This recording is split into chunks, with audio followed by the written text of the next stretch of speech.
Cleveland's a food town, so we have a bunch of gems. I would say the kind of heavy hitters that everyone knows is you got Mitchell's ice cream, Pierre's ice cream. We've got pierogies are like a huge thing here. We've got Slyman's, Great Lakes Brewery. Like there's so many amazing options from like food, and I'd say they're all amazing. Like they're all great. What I really like are some of those kind of more hole in the wall spots, maybe in neighborhoods that a lot of folks don't necessarily travel in. So in Clark Fulton, there's Centro Villa. Over in the old Brooklyn neighborhood, there's really good Guatemalan restaurant that like I go to quite a bit. I love Asian Town. I pretty much any restaurant in Asian Town I'll go to any given day. So there's all these different options, and I think that's what makes Cleveland unique. I think Cuyahoga Bites is going to be a really cool way to amplify the work in general, just by highlighting different communities, different partners here, the staff here that make this organization successful. It's going to be super exciting to bring in both external and internal partners, both here within the staff, but also organizations we work with.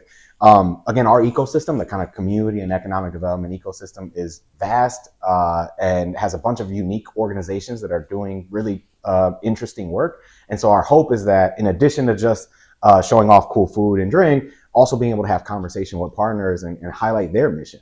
Because really the strength of the land bank, beyond just the nuts and bolts of the day-to-day work, is helping other organizations and partners achieve their success. Whether it's municipal partners or nonprofit partners or development partners, we're often part of the equation in helping them find success. Our mission is to improve the quality of life for residents in the county. Early on, that was through blight remediation because we had all these issues.